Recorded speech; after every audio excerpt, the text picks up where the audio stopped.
What's happening, family? A&J balanced family. How you guys living? Yo, we lost daylight, we lost the light, but I got one more for y'all. You know what I'm saying?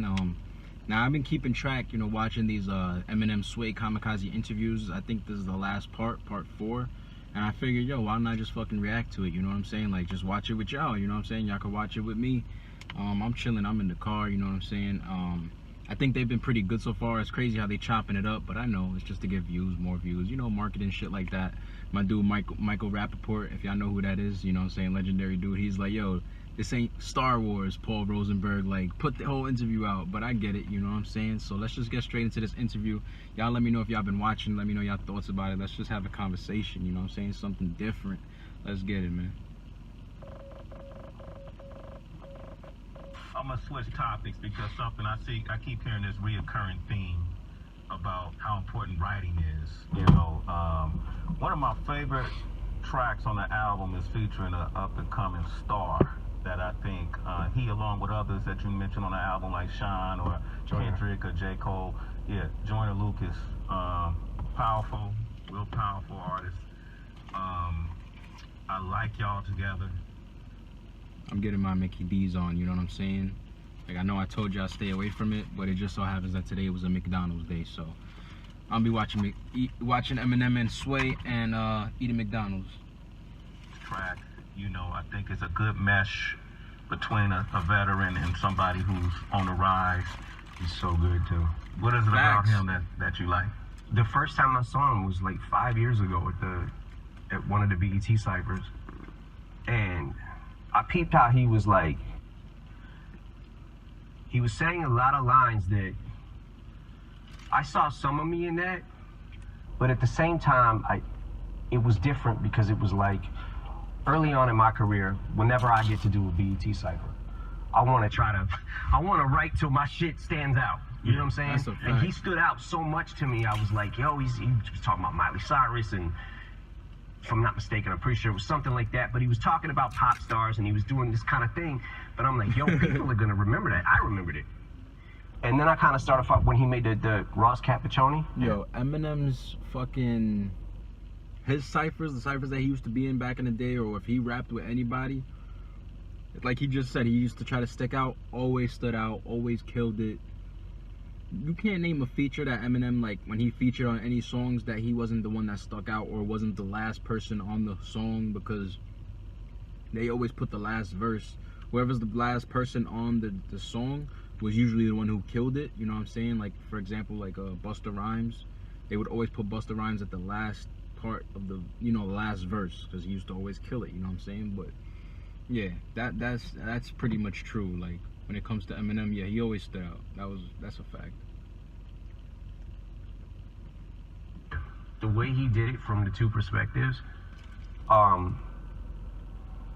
it was genius, and it was like, stood out.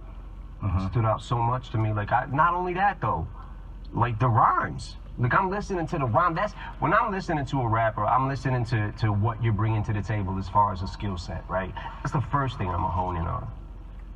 But the fact that, like I said, like, he's not compromising bars to tell his story. He's still got complexity in there. Yeah. You know what I'm saying? And but the rhyme went like he's taking you on this journey. And I never snapped out of that journey till it was over.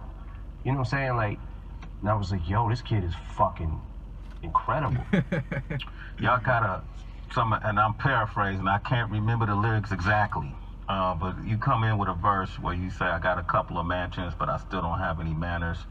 You got a couple of ghostwriters, but to these kids, it don't actually matter. What the fuck happened to hip-hop? What's going on with hip-hop? People took that line and thought you were indirectly talking about Drake. No, see, here's the thing. I saw that too. Yeah. Drake is always going to be in my good graces because he did something for... Yo. Oh shit, let me hear this, man. For one of my daughters that I will never forget, and he will always be in my graces with that. And I like Drake. What I'm telling you with these lines... So we don't gotta worry about no beef. No more comparisons. They don't got no problems. He wasn't talking about them. Cool. We don't gotta worry about it no more, because that was the big thing. Like, yo, Shit. Wait, was he talking about Drake? Nah, he was talking about him. Nah, he wasn't. Oh, he's scared to say he was talking about him. Hey, man, he just said nah. I don't know what's real and what's not at this point. You know what I'm saying? Because you hear shit about this rapper, that rapper, whatever. I'm telling you that I don't do it, never have, and never will. Facts. If I ever need a ghostwriter, I need to just fucking put the mic down. You know what I'm saying? If I ever need a ghostwriter, I just need to put the effing mic down. Hey, man. It's coming from the GOAT himself. And so that's my personal belief. As far as anybody out here that does use ghostwriters, that's fine. If that's what you do, that's fine. But I'm telling you, I don't do it. Hip hop was the most important thing that empowered me as a kid. It made me feel... That's funny. I have a line where I say it made me feel tough when I wasn't. Yeah. When I was a scrawny little kid, growing up on 8 Mile, walking up the fucking block, put headphones on, and it made me feel powerful. Hip hop probably was... Yo, and that goes for a lot of people. Music will always do that to you. It'll always make you feel better, always make you feel tougher, always make you feel stronger, always motivate you. Every day, like people need music, bro. I mean, it was like my dad, hip hop. You know what I'm saying? And it was the only thing that made me empowered. It made me feel good about myself. And when I started being able to write rhymes and figured out I could do it, that's where the feeling comes from to me. This is because the excitement is being able to come up with the shit. You know what I'm saying? It taught me how to throw my first punch. It gave me the confidence to be able to throw my first punch. And to realize, not only that, the fact that Proof used to beat my ass all the time in the backyard boxing. And one time he beat me like literally to the fucking ground. And he was just like, just stop. Because I kept getting... R.I.P. Proof. R.I.P. man. M don't got hands? Nah, I think M got hands though. Y'all let me know if y'all think M got hands. Like, could he put up his dukes if he had to? No, coming at him, but I'm like, I just kept getting beat up. He was fast, man. He was very quick, and but it made me realize, like, okay, taking a punch is nothing. You know what I'm saying? Like, it's not. Your fear when you're a kid is like, oh my God, if I get hit, what if they hit me in the nose and it jams my nose in my brain and I die? Like, kind of shit you think about. Bro, this ain't. He said if it hit me in my nose and my. That's some Mobb Deep. Shook One's Prodigy, rock you in your face, stab your brain with your nose bone. Like, yo, that's how you know Eminem was listening to way too much hip hop. That's a fact. But nah, man, hip hop, like since its beginning, I was always under the impression that every rapper wrote their rhymes, and when you heard about Kumo D battling Busy B, it was who's bringing the best rhymes to the table. You know what I'm saying? Who's gonna be able to say the best shit? Who's the cleverest and the wittiest? And then years later, fast forward, you hear Eazy-E saying Ice Cube writes the rhymes that I say. And I remember being a kid, like hearing the line, but it never really, I just didn't really care. You know what I'm saying? It didn't really affect the way I felt about Eazy-E or the way I felt about NWA. I think in all fairness, though, I think Drake is a superior writer to be able to sustain the level of success he has. Yeah, I mean, he makes great music. There's not really even much you can say about it, you know. On this Kamikaze album, I feel like I was pretty direct at who I was kind of taking shots at and going at and who I wasn't. You know what I'm saying? I wouldn't send subliminals to Drake for... There'd be no reason for me to do that. But I am expressing to you that regardless of what any of these other dudes do, I have never, not even a line, not even anything. I wouldn't be able to have fun with it if I couldn't write it. That's real shit. That makes sense. You go in really hard about the Grammys in a way, man, you kind of you drag the Grammys in the mud, and you talk about you have a few Grammys, but you feel like you had to sell your soul to get them, and you didn't know if you wanted it for. That was a line that caught everybody. Had to sell my soul to get him. The recognition or the trophies, but then what's the difference? You know, and that Grammys pretty much suck the blood of artists and nominate them, have them come to the shows, and then which they do. They do it every fucking year, yeah. And I'm just tired of seeing it. And for whatever reason, it's like they're always pitching this hint that you might win album of the year, which is used to be a big deal. I don't think it's a big deal now. You know, sat at home this year for the Grammys and watched Jay and Kendrick not get it. And I felt like one of them should have got it. I felt like Joyner Lucas should have won a Grammy for I'm Not Racist. Yeah.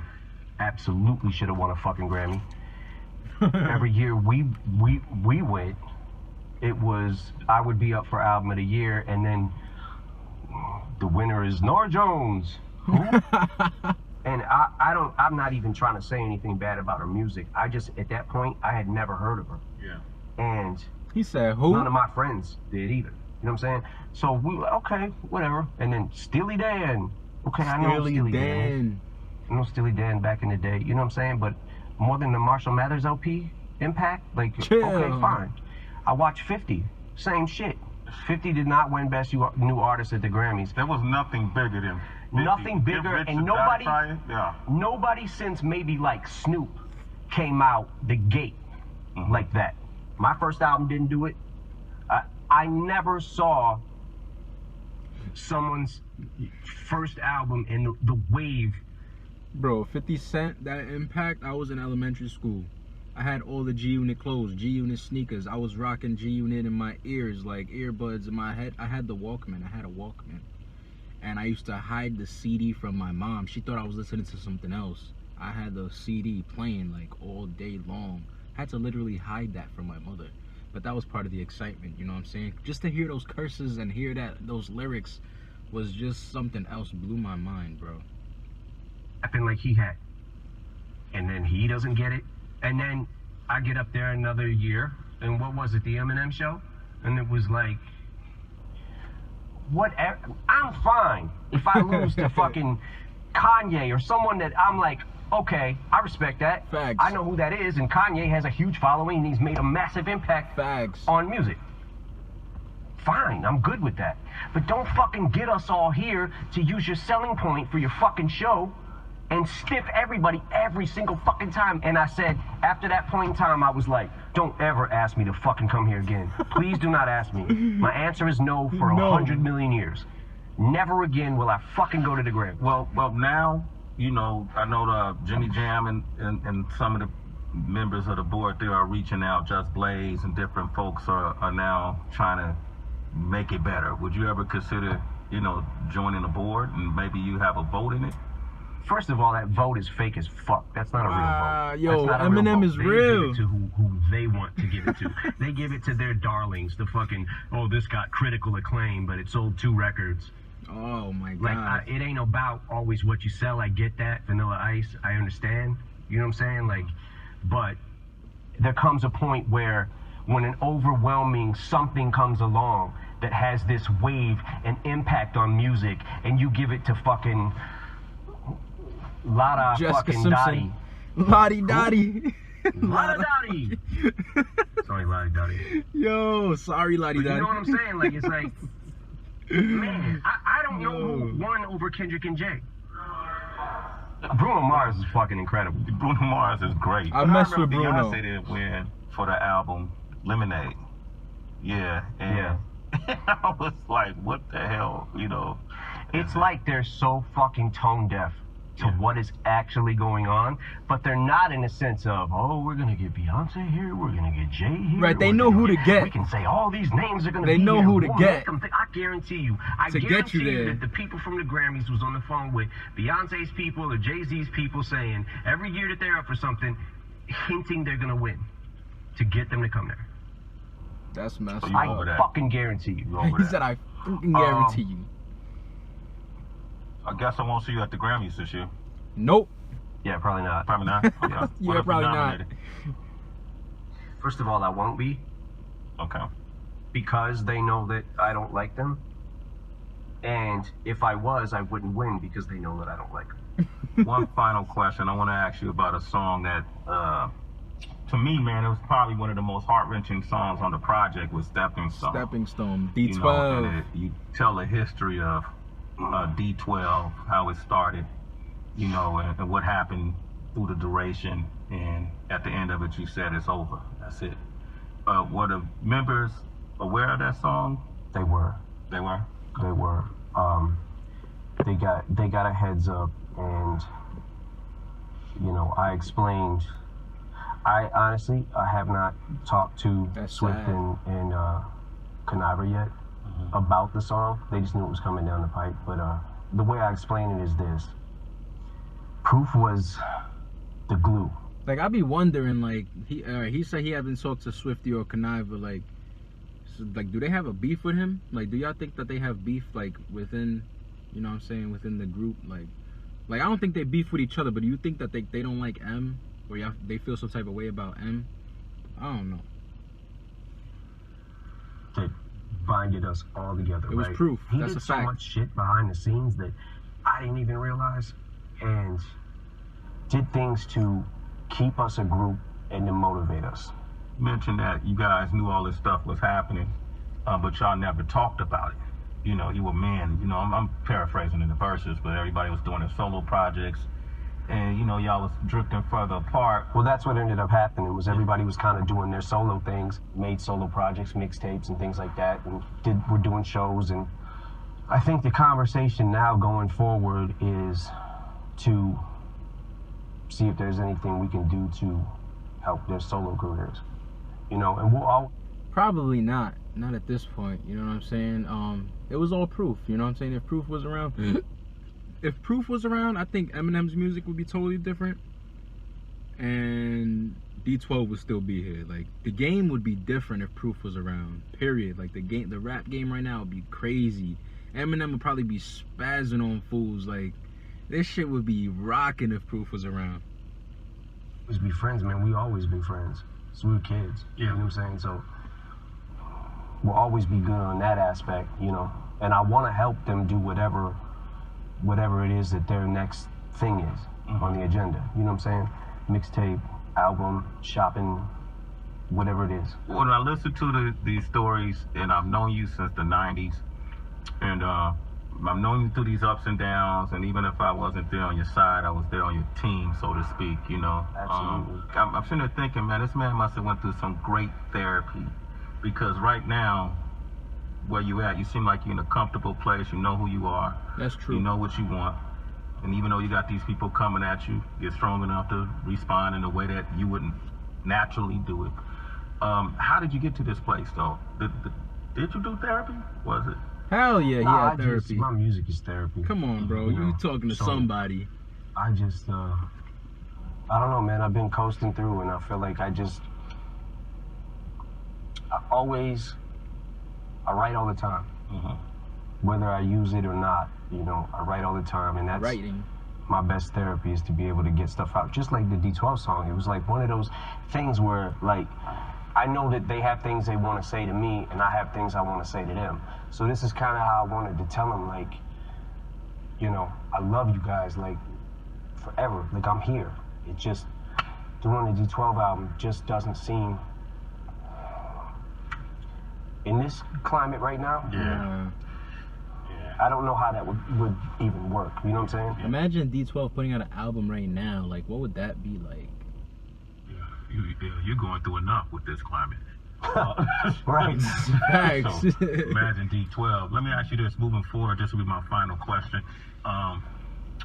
You have always, to the public, seemed like an elusive, introverted person that they don't always have access to unless... I think that's hilarious. Okay. By the way, you know, I'm not going to fucking clubs anymore. I don't do that. You know what I'm saying? I'm sober. I don't. But I do a lot more and go a lot more places than people actually think I do. I just do it under the radar, man. That's all. Word, they say, yo, MGK said all you do is stay in the crib and read the dictionary. It's false. You know, in Detroit, we don't have paparazzi like LA or New York. You know what I'm saying? So I'm out a lot. It's just that people don't really see me. So you out and about. Yeah. That's interesting to know. Like I said, you're not gonna catch me at a club fucking throwing money or, you know what I'm saying? Like, I've been through all those days and all that shit. Like, as far as, you know, I've done the whole club scene. Damn, man. Did it for a long time. My dude M is really a grown man. It's sad, yo. I be thinking about all my favorite rappers. They just getting old now. You know what I'm saying? They grown men. What are we gonna do? Nah, but congratulations, man. I like the Kamikaze project. Thank you, man. I think the majority of folks who listen to it cannot deny that you're an elite group of lyricists. Thank you. And I'm a dude who's been in this for multiple decades, and you're at the top of my list. Thank you, man. And I like to see you keep flying forward, regardless of the, you know, whatever the critics have to say. They've been regardless of the you've fuckery. had critics since your first album. You know, so that's what it's gonna be. But I think people can appreciate the fact that you fire back, that you ain't gonna stand for it, and that you still are making great music. So congratulations, brother. Absolutely. Shout out to Emma. And listen, I'm glad I could sign that vinyl for you, man. Hell yeah. You know, if you wanna. Like I said, I'm gonna take it home, check out some bars. Okay, here, let me see that. Yo. You see that? Swaying Tech. Shout out to King Tech. This is my brother, partner in crime since high school, since day one. Still Swaying Tech, live forever. Shade 45 Monday nights. Make sure you tune in, okay? Damn. Shade 45, damn it. Shade 45, god damn it. Yo, that was super dope, man. I'm upset that it's over, man. I need to see more Eminem, yo. When is the next Eminem album coming out, yo? Imagine that, the next Eminem album. I'm here for it. I'm waiting. Y'all let me know if y'all waiting for the next one, man. That was dope, you know what I'm saying? Something a little different, you know what I'm saying? Wanted to, you know, we always do music on the channel. Getting into some, you know, a little talk. Let's have conversations, you know what I'm saying? Let me know what y'all think about this whole shit. Who won the MGK battle? You know what I'm saying? Who won? Because a lot of people are saying, like, it came up a little short. The Eminem just came up short. I thought it was fire, you know what I'm saying? But that's just my opinion. Y'all let me know y'all opinions on this. Is Eminem here to stay? Is he still the GOAT? You know what I'm saying? Is he still top 5? Dead or alive? Y'all let me know, man. A and J Balance, stay balanced. Peace.